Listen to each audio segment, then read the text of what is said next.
El humo se pegaba al cielo, como una manca de grasa sucia, paro abajo, en el aguero de abus que hacia de trinchera. El frío era lo único real. Mordia.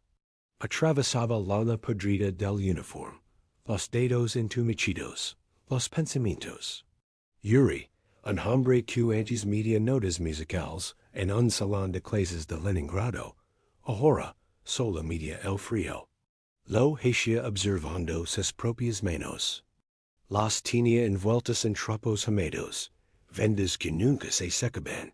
Y con esas manos acariciaba el borde de una pequeña fotografía.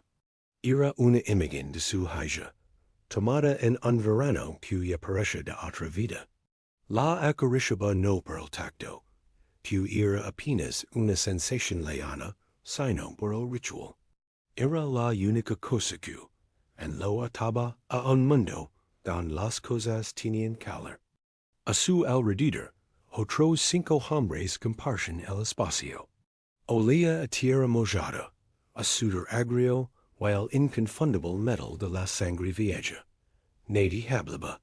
El sonido era el de la respiración. El viento silbando entre las ruinas de la fábrica, y el lejano tamborileo de la artillería, constante como un latido enfermo del mundo. Uno de los hombres, un muchacho del campo con la cara sucia, por los ojos en claros, sacó un cigarrillo arrugado. No era más que un trozo de papel con restos de tabaco. Lo encendió con dedos que temblaban, tomó una calada corta y profunda, y se lo pasó al hombre a su lado. El cigarrillo vaya de mano en mano, un pequeño risque de calor que pasaba de labios agrietados a labios agrietados. Cada hombre tomaba su bocanada, sostenía el humo dentro, como si fuera medicina, y lo soltaba lentamente, viendo cómo se mezclaba con el vaho de su propio aliento en el aire glacial. Cuando le llegó el turno a Yuri, el cigarrillo ya era poco más que una colilla. El calor del papel casi le quema los labios, un dolor agudo y bienvenido. Pensó, como hacía a menudo en estos silencios. En el árbol que había en el patio trasero de su casa, un viejo manzano, con el tronco retorcido y nudoso por los inviernos duros. Pero cada primavera, sin falta, brotaban joyas verdes y brillantes. Era un árbol que sabía aguantar, que guardaba su vida en lo profundo, esperando el momento. Yuri guardaba su vida en lo profundo también. En el recuerdo de ese árbol, y de la risa de su hija corriendo a su alrededor. Eso era lo que lo mantenía aquí, en este juego de muerte. La idea de volver a verlo. Con un movimiento lento, metió la mano bajo su capot y sacó la fotografía del bolsillo interior, junto al corazón. Quería mirarla una vez más antes de que cayera la noche. Pero cuando la sostuvo entre la pálida luz del atardecer, algo le dio un vuelco en el estómago. La sonrisa de su hija, y esa sonrisa amplia y sin dientes que siempre le derecha el corazón, se estaba desvaneciendo. No, era su imaginación. Los contornos se habían vuelto borrosos, lavados por la humedad que siempre lo empapaba. Una manca de sudor y saciedad se extendía desde una esquina, comiendo lentamente la imagen. Por un instante de puro pánico, quiso frotarla con el trapo, pero se detuvo. Solo la empeoraría. Sintió un vacío frío, más profundo que el del aire, abrirse en su pecho. Era como si la guerra no se conformara con librarse al presente, sino que también viniera por sus recuerdos, borrándolos uno a uno. Esta era la grieta, la primera sino de que la realidad se estaba resquebrajando. Su ancla más prechada se estaba desintegrando. Justo entonces, un sonido cortó el aire pesado. No era el cañonazo lejano, y amortiguado, alcu estaban acostumbrados. Est era diferente. Un silbido agudo, estrident que venia de arriba, y no se elevaba, sino que caía directamente sobre ellos.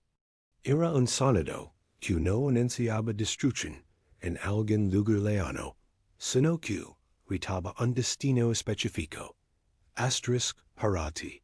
Para este lugar exacto asterisk. Yuri no tuvo tiempo de hablar, de gritar, que ni siquiera de mirar la foto en el bolsillo.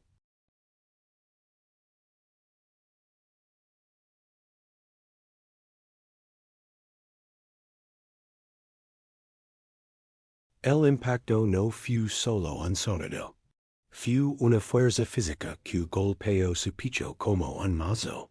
La tierra bajo sus pies saltó, y luego se hundió. Una onda de presión caliente y sucia lo golpeó, llenando la boca y la nariz de polvo. El ruido fue absoluto, un golpe sordo en los tímpanos, que lo dejó sumido en un silencio zumbante y atronador. Los escombros lo vieron a su alrededor. Ladrillos rotos, trozos de viga de metal retorcidos, pedazos de cosas que antes eran muros. Algo pesado y contundente le golpeó el hombro, haciendo rodar contra la pared de tierra de la trinchera. Durante lo que pareció una eternidad.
Su jefe, un sargento con la cara marcada por la virula y la fatiga, se arrastró hasta su lado. Sus labios se movían. Yuri solo veía los movimientos. El sonido le daba amortiguado y lejano. El sargento le agarraba del hombro, le sacudía. Finalmente, las palabras atravesaron la niebla de su confusión. No busquen los que gritan. El hombre señalaba con la cabeza hacia el perímetro, sus ojos escudriñando las ruinas más allá de su trinchera. Busquen el siguiente golpe. Prepárense. Pero Yuri no podía apartar la mirada de esos dedos que se agitaban. Eran los dedos de Simeón, un hombre calado que, antes era carpintero, que le había mostrado una foto de sus propios hijos, dos niños pequeños, justo la noche anterior. Los dedos se cerraron en un puño débil, y luego se abrieron de nuevo. una petición silenciosa, un grito sin voz. El sargento lo sacudió de nuevo, más fuerte esta vez, y luego se arrastró para revisar la posición de la ametralladora. Yuri se quedó allí, arrodillado en la tierra fría, el silbido en sus oídos, el sabor explosivos y miedo en su lengua. El humo se había ido. El frío regresaba, llenando el vacío y había dado la explosión. Y en medio de ese nuevo silencio roto por gemidos, una pregunta surgió en su mente, fría y clara como el hielo. El cigarrillo había pasado por 6 pares de manos. ¿A cuántos de ellos había enterrado y el montón de ladrillos? La orden del sargento seguía flotando en el aire. Asterisk no buscan los que gritan asterisk. Pero Yuri no escuchaba gritos. Solo izyadeao, un sonido de papel rasgado que salía de debajo de las piedras. Su cuerpo tomó la decisión antes que su mente. Se arrastró hacia el montón de escombros, ignorando el dolor agudo en su hombro. Sus manos, a cuales mismas manos que horas antes, solo acariciaban una fotografía, empezaron a mover ladrillos. No lo pensaba. Sus dedos se agarraban, tiraban, arrojaban trozos de muro a un lado. El polvo la hacía toser de nuevo, una tos que la sacudía todo el cuerpo. El zumbido en sus oídos empezó a ceder, reemplazado por el sonido de su propia respiración, pesada y forzada, y por el gemido que se hacía más claro con cada ladrillo que quitaba. Primero apareció el brazo, luego el hombro. Era Simeón. Su cara estaba cubierta de una máscara gris de polvo y sangre seca, pero sus ojos estaban abiertos, mirando fijamente al cielo que se oscurece.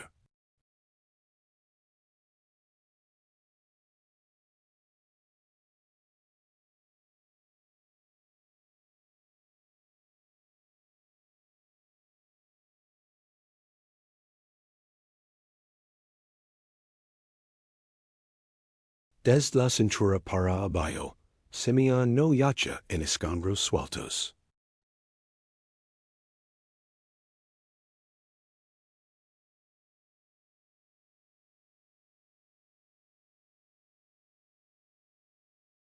No era cuestión de sacarlo tirando. La vega pesaba más que 10 hombres. Yuri miró las piernas. Los pantalones estaban hechos jirones y empapados de un color oscuro, casi negro, a la luz moribunda. No había sangre fresca. El frío lo había salado todo. Pero la forma en que yachan, aplastadas y lloradas en un ángulo antinatural, no dejaba lugar a dudas. Simeón siguió su mirada. Un entendimiento pasó entre ellos, silencioso y completo. No hubo pánico en los ojos del carpintero.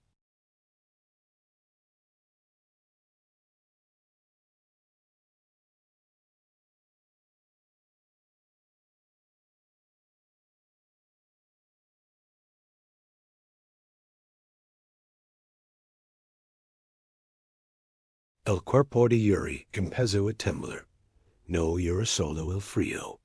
Era un temblor que venía de lo más profundo, de un lugar que nunca antes había visitado.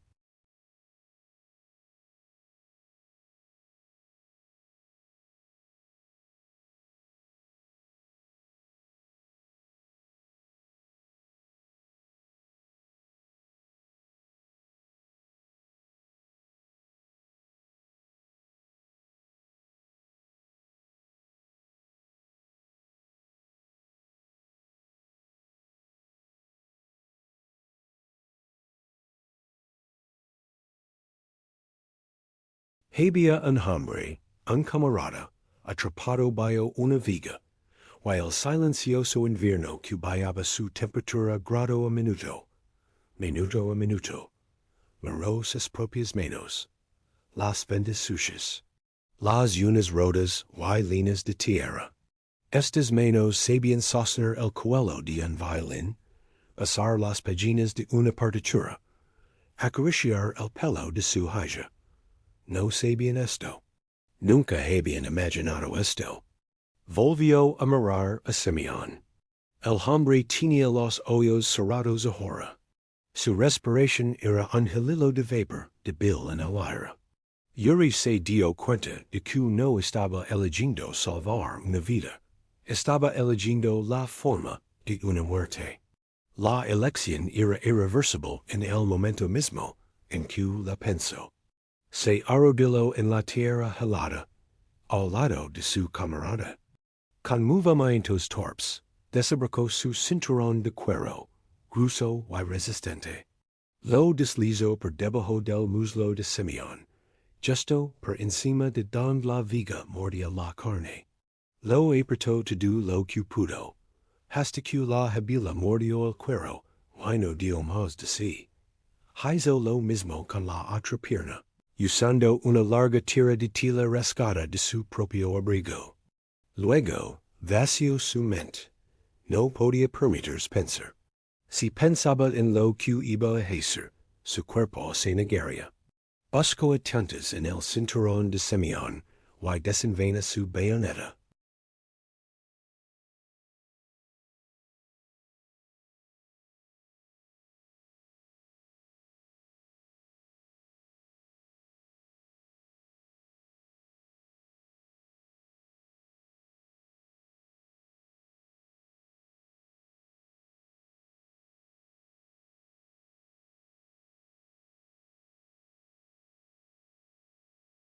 Apretó.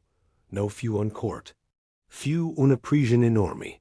Una penetración lenta y horrible, a través de la tela congelada, la carne todo.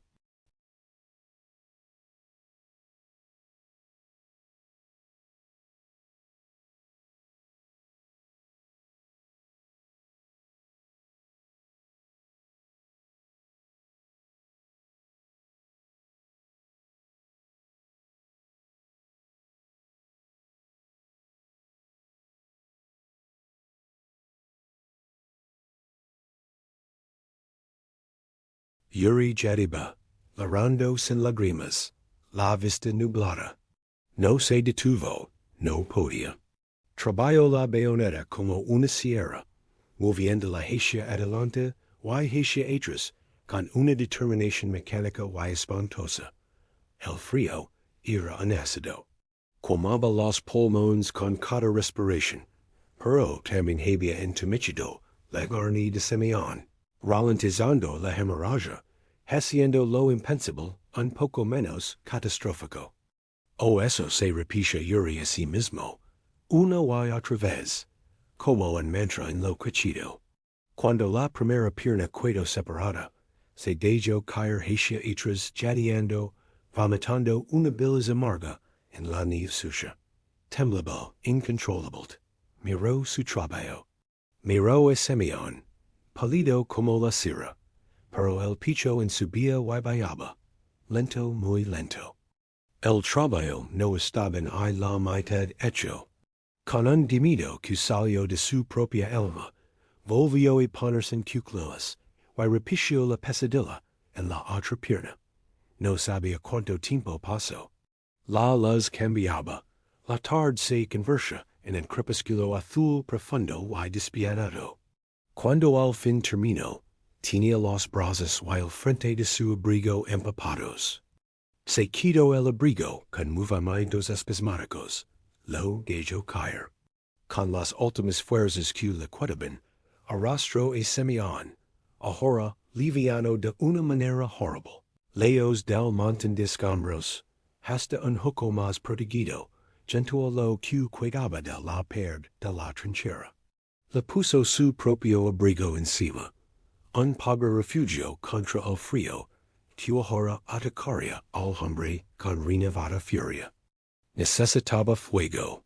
Necesitaba cauterizar los muñones, o todo habría sido en vano. La infección y la pérdida de sangre terminarían el trabajo. Miró alrededor, con la mente en blanco. Los escombros, tinia q buscar en los escombros. Quizes hubera trozos de tila, madera, algo que quemer. Se arrastro de vulta al monte de piedras, y empezó a herger de nuevo, moviendo ladrillos, con una desesperación muda. Sus dedos estaban entumecidos, insensibles, pero seguían moviéndose. Tocaron algo que no era piedra. Algo flexible, rectangular, lo seco. Era la fotografía, la imagen de su hija. La sostuvo ante lo que quedaba de luz. La manca oscura había crecido. Ya no solo borraba la sonrisa. Había consumido toda la cara, toda la cabeza de su pecuega. Era una manca negra y grasienta, un agullero en el papel. Y alrededor de los bordes de la manca, nuevos colores se habían filtrado. Un rojo oscuro, casi marrón, y el óxido marrón de la bayoneta. Su sangre, la sangre de Simeón, había transferido la guerra directamente a la única cosa pura que la quedaba. La había profanado. Dejó caer la fotografía como si la hubiera quemado. Caía sobre la nieve sucia, la imagen borrada hacia arriba, un testimonio mudo de lo que acababa de hacer, de en lo que se había convertido. No era el profesor de música. No era el padre que contaba historias. Era el hombre que usaba una bayoneta oxidada en la oscuridad.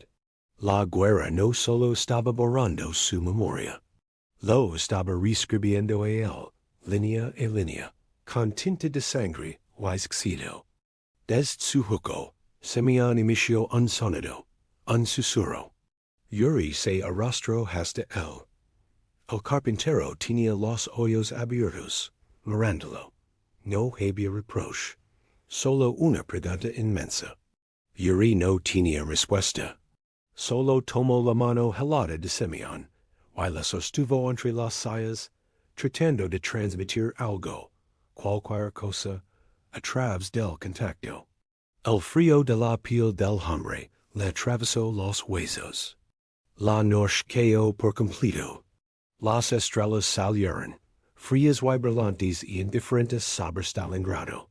Yuri se sentó junto a Simeón, mirando alternativamente la oscuridad del perímetro y la cara cada vez más pálida de su camarada. La luz diurna se había ido, y había regresado dos veces desde que el mortero cayó. Y en todo ese tiempo no había llegado ayuda. Solo el silbido del viento y el lento, inexorable descenso del mercurio en los termómetros imaginarios que cada hombre llevaba dentro. El frío no era solo un enemigo, era un destino. Y se los estaba comiendo a los dos, minuto a cada minuto. La tercera noche fue diferente. Las dos anteriores habían sido un castigo, un dolor agudo que se clavaba en los huesos. Esta noche, el frío se convirtió en algo más. Dejó de ser una sensación y se convirtió en una presencia. Era un animal enorme, silencioso, que se acostaba encima de ellos, apretando el aire de sus pulmones, metiendo sus garras en cada rendija de la ropa. Yuri ya no irritaba. El cuerpo había dejado de latir. Horas solo se mantenía quieto, conservando la última chispa de calor en lo más profundo del pecho. Simeón, envuelto en el abrigo de Yuri, ya no hacía ruido. Su respiración era un suspiro tan débil que Yuri tenía que inclinar sobre él, acercar la oreja a sus labios azules, para asegurarse de que ensoplaba aire. La fiebre que había ardido en él, después de la operación se había apagado, reemplazada por un frío más profundo que el del aire. Yuri le frotaba las manos, le soplaba en la cara, acciones infantiles. Simeón abrió los ojos una vez al amanecer. No miró a Yuri. Miró a través de él, hacia algo que solo él podía ver. Sus hoyos, antes claros y linos del dolor del mundo, ahora estaban vacíos. Eran como dos charcos de agua estancada, reflejando solo el color gris plomizo del cielo de la mañana. Se quedaron abiertos así, sin parpadear, incluso cuando el picho dejó de subir y bajar. Semyon se había ido.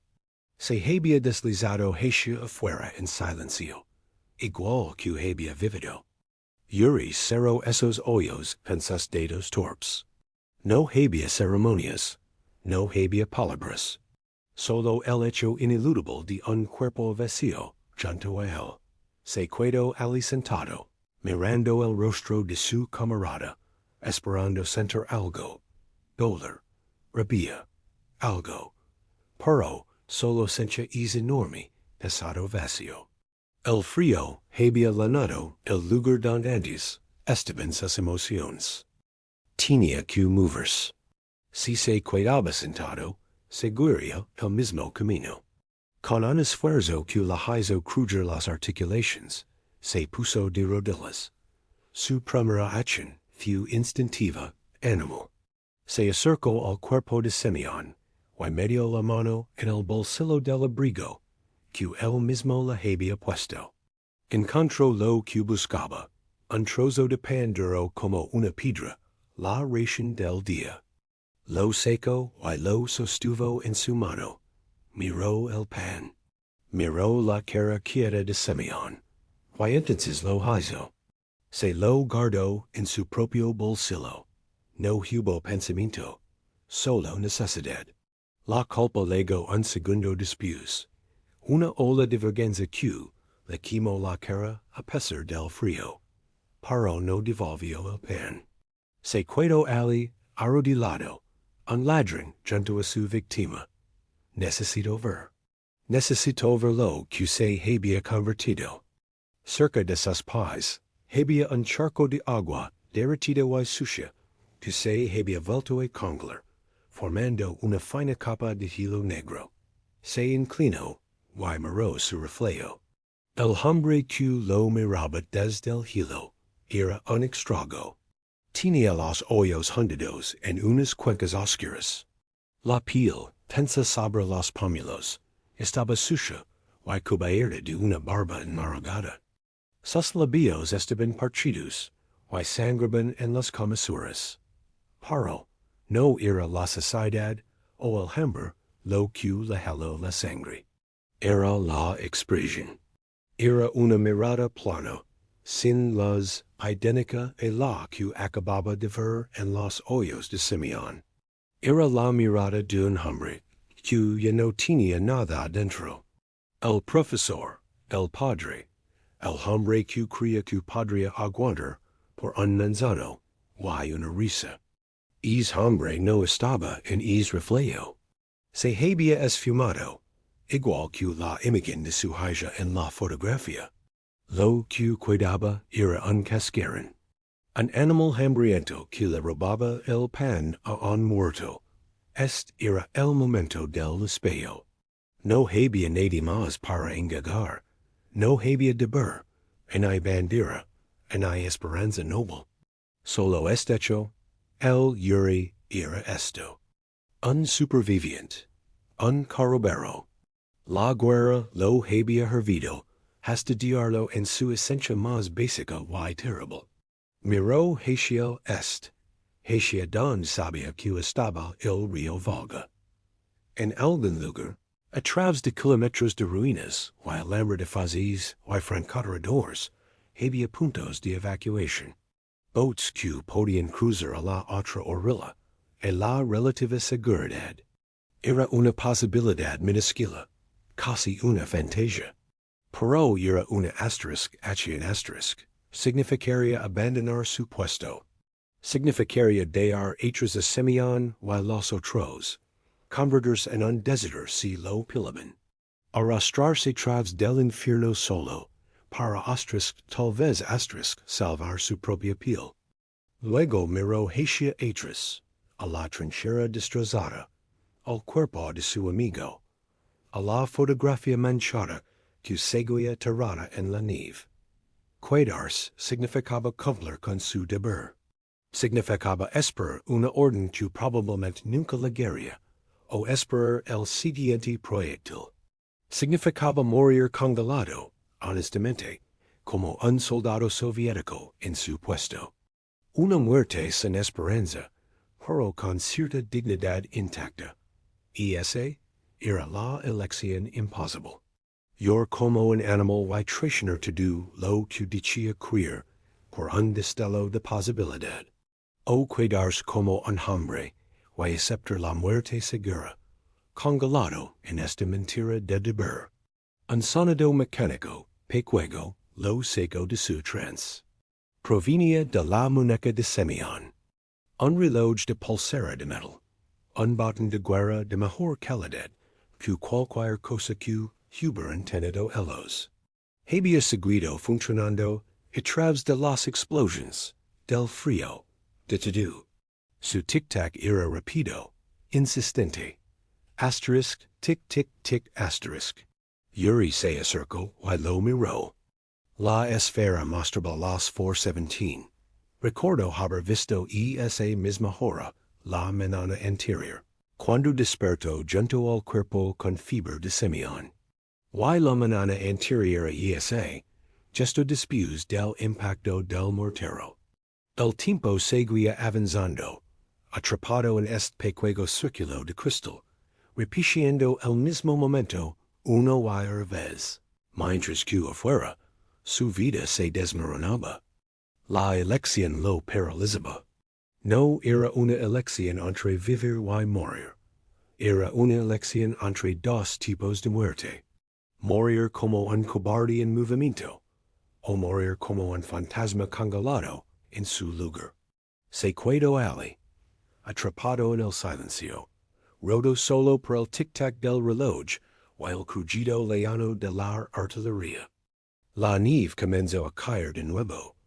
Copos grandes y pesados que se pasaban suavemente en los párpados de Simeón, en los hombros de Yuri, en el mundo entero, tratando de cubrirlo todo con un manto blanco y puro. Few entonces, mirando la nieve cubrir la sangre en el suelo, cuando la verdad más profunda y fría se asentó en él, más clara que cualquier pensamiento que hubiera tenido antes. Asterisk y entonces Yuri se dio cuenta de que la esperanza de volver a ver el manzano era una mentira. Asterisk no era que el árbol no existiera. Seguro que seguía allí, en Stalingrado, aguantando otro invierno de sitio. La mentira era la idea de que asterisk el asterisk podría volver a verlo. La persona que había dado atrás. El hombre que se emocionaba con ese árbol. Ese hombre ya no existía. Había sido borrado, igual que la cara en la fotografía. Lo que quedaba, ser con hoyos de charco helado y pan robado en el bolsillo, no pertenece a los jardines. Perteneció a este agujero. Su esperanza no había sido un ferro. Había sido una cadena, atándolo amad fantasma de sí mismo. La esperanza era el último lujo, y él ya no podía permitírselo. Todos, en el fondo, se volvían fantasmas aquí.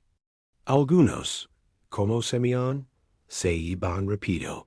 Otros, como él, se quedaban un poco más, caminando entre los vivos, pero muertos por dentro. El reloj seguía marcando las 4:17. La nieve seguía cayendo. Y en el silencio de su corazón extinguido, una nueva pregunta, más práctica y más urgente, tomó forma.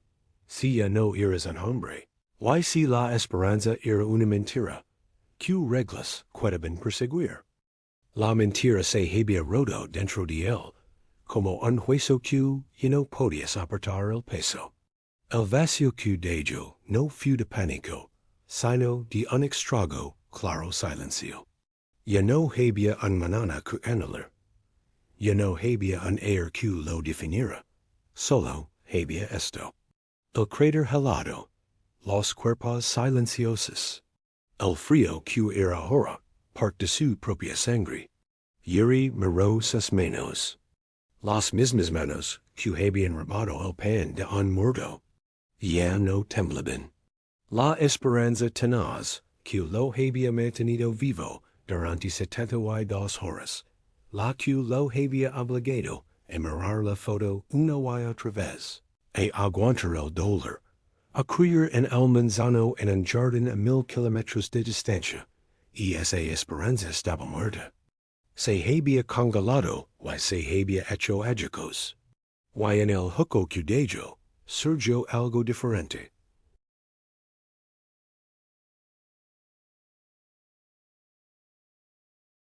Si este agullero en la tierra era su mundo entero, si estas eran sus últimas horas, entonces él decidiría cómo habitarlas. No segnan las órdenes de enemigo que los había olvidado. No segna el instinto de un animal que solo hay.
Y precisamente por eso, por su total inutilidad, era lo más real que había hecho desde llegó a Stalingrado.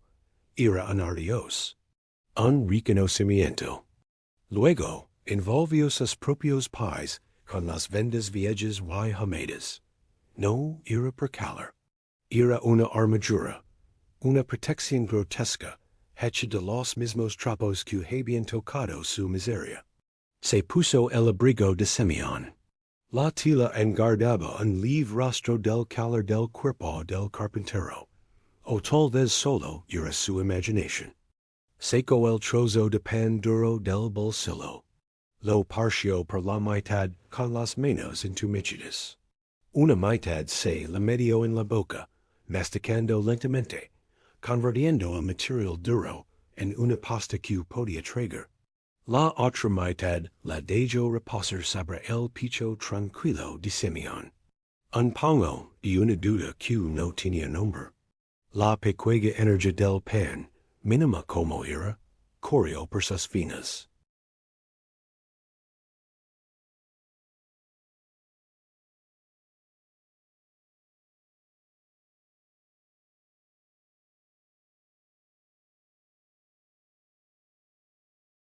Tenía trabajo que hacer. Comenzó a mover los cuerpos. No eran muchos. Estaban los tres que había encontrado bajo los escombros hinchados, más el muchacho del cigarrillo.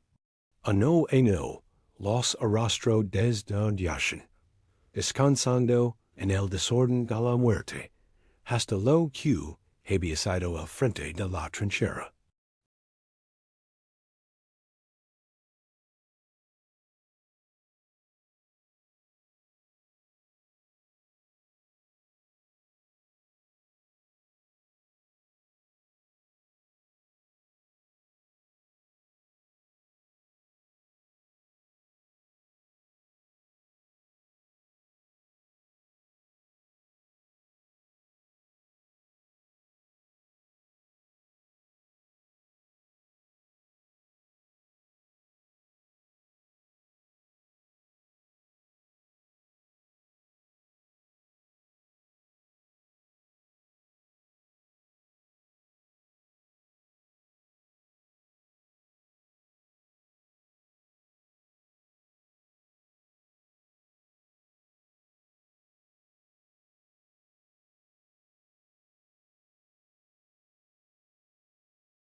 una figura encorvada que avanzaba arrastrandos desde la dirección de las líneas alemanas.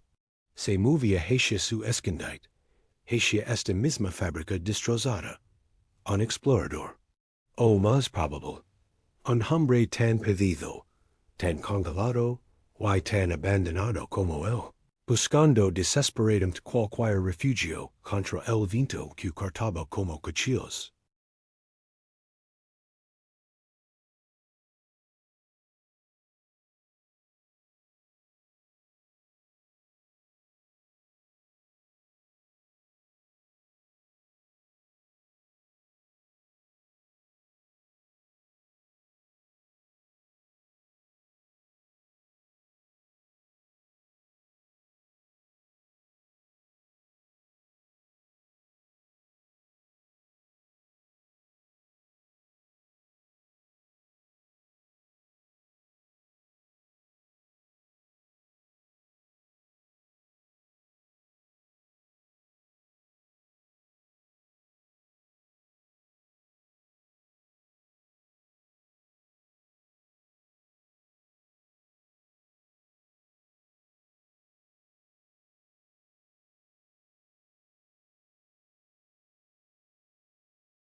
Después de lo que pareció una eternidad, el alemán llegó al borde del cráter de la trinchera.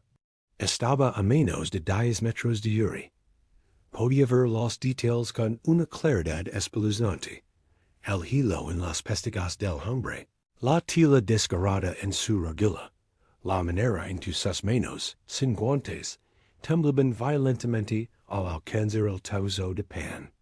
Sus dedos, morados y cubiertos de suciedad, se cerraron alrededor del mendrugo. Lo sostuvo, mirándolo como si fuera un objeto sagrado. Luego, con un movimiento rápido, se lo metió en el bolsillo del pecho, sin comerlo. Lo guardaba. Un tesoro para más tarde. El alemán levantó la vista. Sus ojos se encontraron directamente con los de Yuri. No había agradecimiento en esa mirada. No podía haberlo. Solo había un reconocimiento crudo. Asterisk te veo. ¿Estás aquí? Igual que yo. Asterisk el hombre miró más a la de Yuri, a la barricada de cuerpos, al resto del cráter destrozado. Pareció evaluar la situación. No era una evaluación militar. Era la evaluación de un hombre que busca un lugar para no morir solo. Luego, sin decir una palabra, el alemán hizo algo increíble.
Eran líneas fuertes, desnudas, que se retorsion hacia el cielo como dedos supplicantes.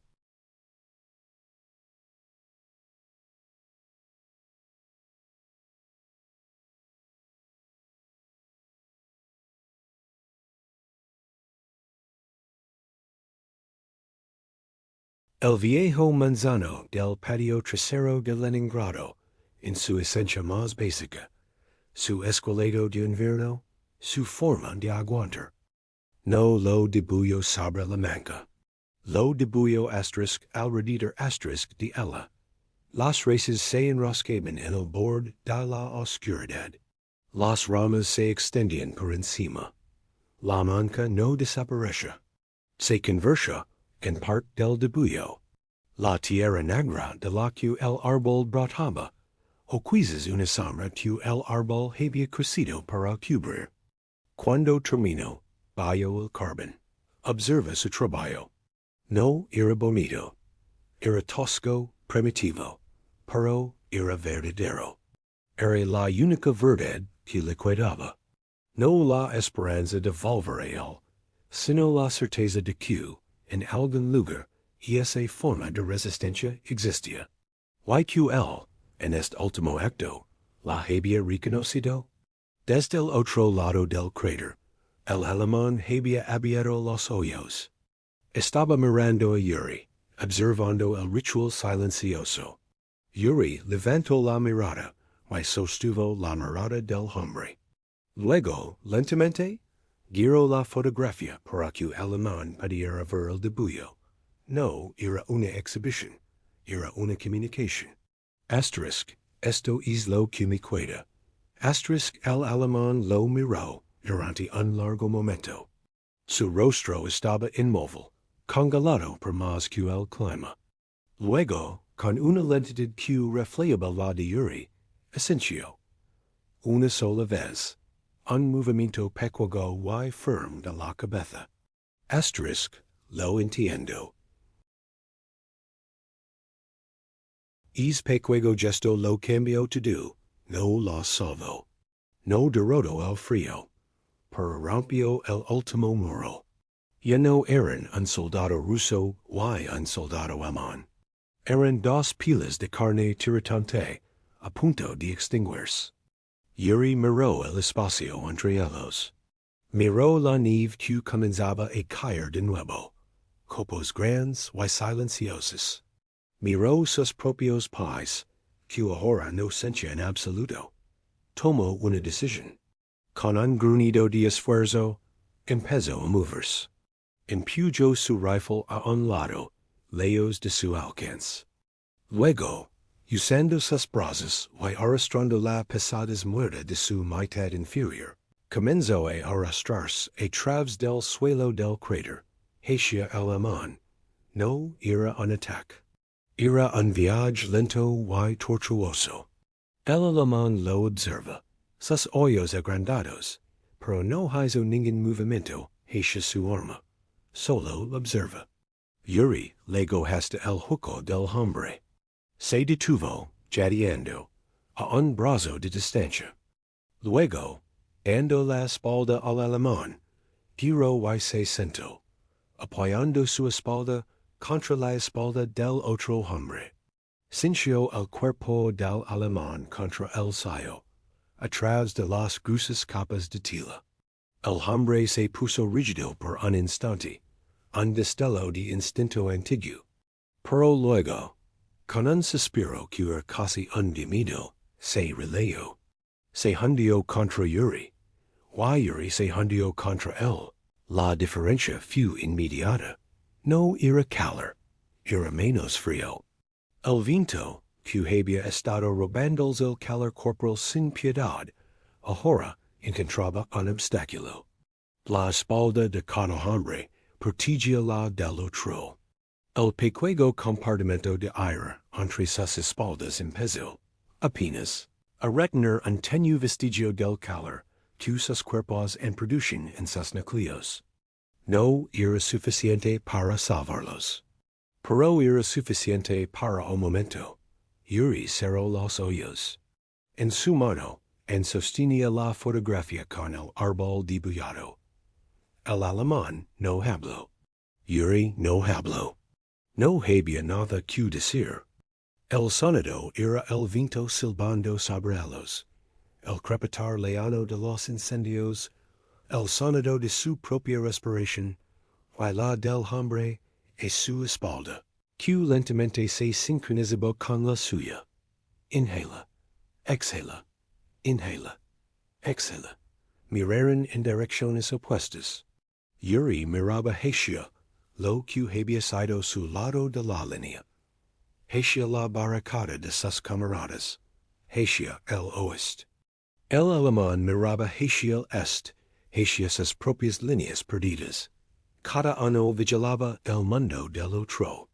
Cada uno era la retaguardia del otro, una vigilancia inútil y perfecta. El frío seguía subiendo por las piernas de Yuri. El entumecimiento ahora estaba en sus rodillas. Sabía lo que significaba la congelación, la gangrena, la muerte lenta.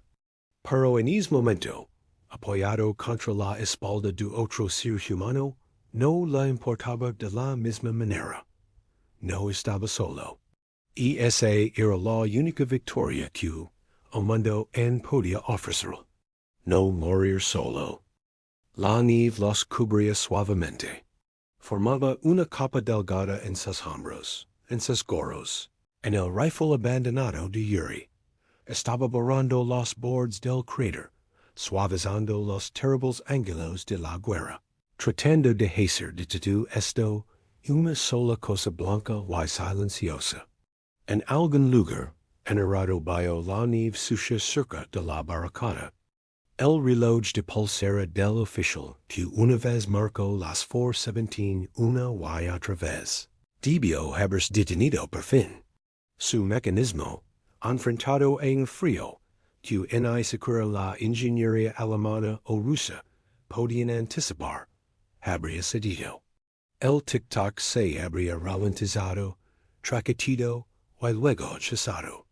El tiempo, en ese pequeño círculo de metal, había terminado. Para Yuri, el tiempo también se había detenido. Ya no contaba las horas. Solo existía en este momento continuo. El peso de otro hombre a su espalda, el papel rugoso en su mano, el susurro de la nieve. Había empezado estas 72 horas con una fotografía de una sonrisa que se desvanece. Las terminaba con el dibujo de un árbol que crecía desde la oscuridad. No había alegría en ello, no había alivio. Solo había un peso inmenso y quieto. El peso de haber sido humano hasta el último aliento, de la única manera que la cuidaba, reconociendo la humanidad en el enemigo a su espalda, y dibujando en el último lienzo que tenía la forma de algo que sabía aguantar.